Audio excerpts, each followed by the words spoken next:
महाराष्ट्र राज्य ग्रामपंचायत कर्मचारी युनियनच्या वतीनं विविध मागण्यांसाठी आज नांदेड जिल्हा परिषदेसमोर निषेध व्यक्त करण्यात आला।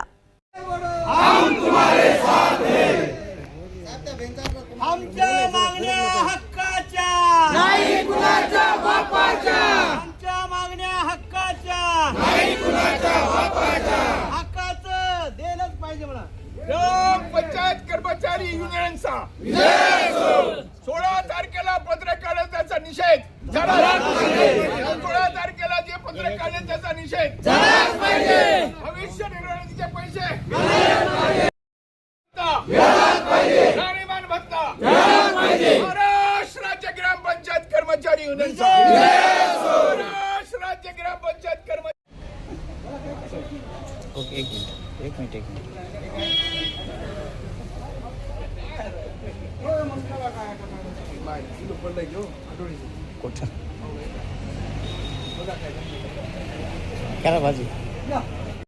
तसं एक सीओ मॅडमने परिपत्रक काढलं की ग्रामपंचायतच्या कर्मचाऱ्याला 3 दिवस शाळेतला संडास साफ करायचा। आज आम्ही त्याचा निषेध करण्यासाठी आलो। सगळ्यांनी निवेदन यानंतर आमचे 3 मुख्य मागण्या आहेत। पहिली मागणी ही आहे की भविष्य निर्वाह आमच्या पगारातून पैसे कपात होतात। आज जवळपास त्याला 9 वर्ष झालेत, एकही ग्रामपंचायतच्या ग्रामसेवकाने आमचे पैसे भरले नाहीत। त्याचे जवळपास 80,000 रुपये झालेत। ते एक मुख्य मागणी आहे। दुसरी मागणी आहे 2007 पासून शासनाने राहणीमान भत्ता लावलेला आहे। आजच्या घडीला 37,50 रुपये भत्ता आहे, पण एकही ग्रामपंचायतचा ग्रामसेवक आम्हाला तो भत्ता देत नाही। 19 म्हणजे कोरोना काळामध्ये आम्ही 19 महिने काम केलं।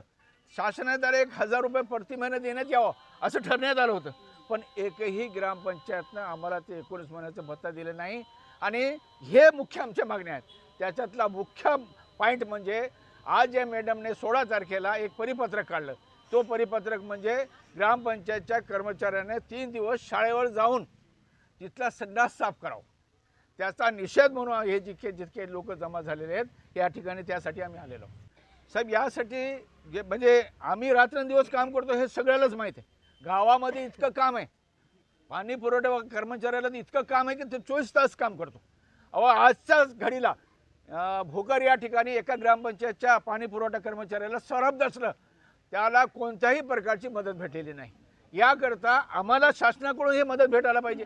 शासनाकडून जी काही पगार आता सध्याचा जे पगार आहे आमचा पगार नाही, राहणीमान भत्ता आहे, म्हणजे आम्हाला म्हणजे अनुदान आहे, पगार नाही। तर आमच्या शासनाला निवेदन आहे की आम्हाला पगार देण्यात यावे, वेतन श्रेणी देण्यात यावी।